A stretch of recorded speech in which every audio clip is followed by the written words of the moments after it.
فرماتے ہیں کہ سئل رسول اللہ صلی اللہ علیہ وسلم عن الرجل، نبی علیہ الصلاۃ والسلام سے ایک بندے کے بارے میں سوال کیا گیا، کیسا بندہ جو جہاد کے اندر شرکت کرتا ہے، یقاتل شجاعتاً، بہادری کے لیے لڑتا ہے کہ لوگ بہادری کو، میری بہادری کو دیکھیں اور پھر لوگ کہیں کہ بڑا بہادر ہے۔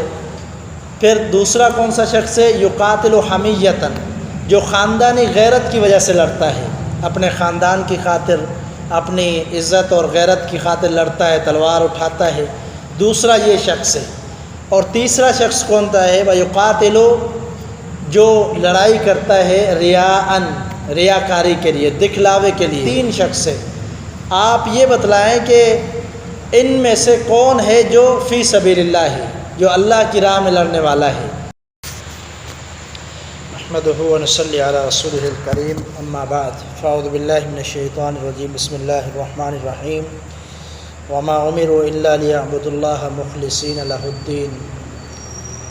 عزیز ساتھیو، ہمارا درس چل رہا ہے شرح ریاض الصالحین، اس کے حوالے سے ہم مختصر درس دیتے ہیں ہفتے میں 3 دن، ایک ہفتہ پیر اور بدھ، یہ 3 دن ہمارے عشاء کے بعد یہ درس ہوتا ہے۔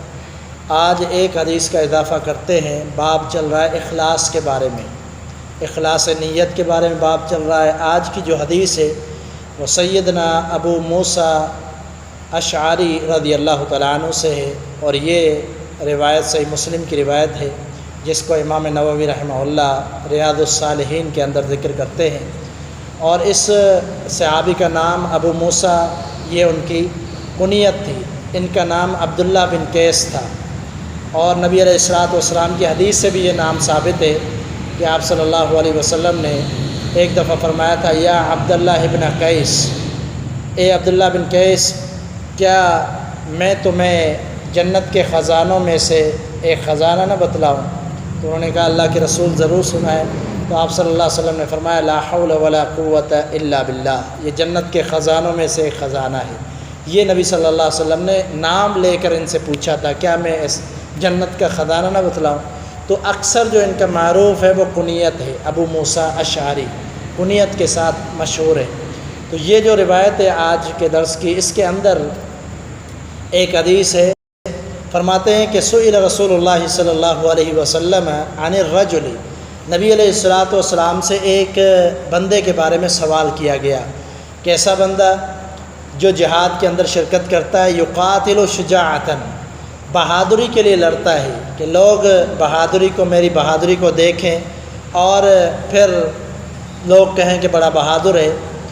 پھر دوسرا کون سا شخص ہے، یقاتل حمیتاً، جو خاندانی غیرت کی وجہ سے لڑتا ہے، اپنے خاندان کی خاطر، اپنی عزت اور غیرت کی خاطر لڑتا ہے، تلوار اٹھاتا ہے، دوسرا یہ شخص ہے۔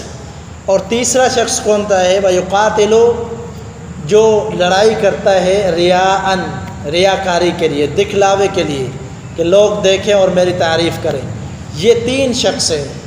سیدنا ابو موسیٰ فرماتے ہیں ایک شخص نے سوال کیا نبی صلی اللہ علیہ وسلم سے، اللہ کے رسول یہ 3 شخص ہیں، آپ یہ بتلائیں کہ ان میں سے کون ہے جو فی سبیل اللہ ہے، جو اللہ کی راہ میں لڑنے والا ہے۔ یہ تینوں ہیں، ایک بہادری کے لیے، ایک غیرت کی خاطر، اپنی قوم کی خاطر، اور تیسرا ریاکاری کے لیے۔ اب 3 اس نے نام لیے، لیکن نبی علیہ الصلوۃ والسلام نے ان تینوں کو ریجیکٹ کر دیا، آپ نے تینوں کو فی سبیل اللہ قرار نہیں دیا۔ کس کو نبی صلی اللہ علیہ وسلم نے فی سبیل اللہ قرار دیا؟ آگے حدیث کے الفاظ ہیں، آپ فرماتے ہیں، من قاتل لکلمۃ اللہ ہی العلیٰ فہو فی سبیل اللہ۔ فرمایا کہ جو بندہ جہاد کرتا ہے، لڑائی کرتا ہے، میدان جہاد میں آتا ہے، کس لیے؟ اللہ کے کلام کو اونچا کرنے کے لیے، اللہ کے کلمے کو اونچا کرنے کے لیے۔ اللہ کا کلمہ کون سا ہے جو ہمیں دیا گیا ہے؟ وہ کون سا ہے؟ لا الہ الا اللہ۔ لا الہ الا اللہ کو بلند کرنے کے لیے، یعنی اللہ کو راضی کرنے کے لیے، دین کی خاطر جہاد کرتا ہے، رب کی رضا کی خاطر۔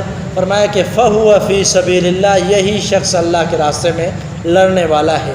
باقی کوئی بھی اس کا ارادہ ہو، جس کا جو لڑنے والا ہو، وہ فی سبیل اللہ نہیں ہے، وہ اللہ کے لیے نہیں لڑ رہا۔ وہی ہے جو لا الہ الا اللہ کو بلند کرنے کے لیے لڑتا ہے۔ تو اس حدیث سے ہمیں معلوم ہوا کہ یہ جہاد کا معاملہ بڑا ہی عظیم معاملہ ہے۔ اس جہاد کے معاملے میں بھی نبی علیہ الصلاۃ والسلام نے حق بجانب اور حق والا اس کو کہا ہے جس کی نیت اللہ کو راضی کرنے والی ہو۔ اگر جہاد بھی کرتا ہے، لڑائی بھی کرتا ہے، قتل بھی ہو جاتا ہے، لیکن اگر اس کے دل کے اندر نیت یہ نہیں تھی کہ اپنے رب کو راضی کروں اور اللہ کے دین کو بلند کروں، تو پھر یہ بندہ کامیاب نہیں ہے، اور اس کی نیت جو بھی ہو اس کا فائدہ دنیا کے اندر تو پہنچ سکتا ہے لیکن آخرت میں کوئی فائدہ نہیں ہوگا۔ یہی اخلاص کے بارے میں امام نووی نے یہ حدیث ذکر کی، جس سے معلوم ہوتا ہے کہ جہاد جیسا عظیم عمل بھی اخلاص کے ساتھ ہی قبول ہوگا، نیت کے ساتھ ہی قبول ہوگا۔ اگر اخلاص اور نیت اچھی نہ ہو تو پھر قبول نہیں ہوگا۔ اللہ تعالیٰ سمجھنے کی توفیق عطا فرمائے۔ وما توفیق اللہ۔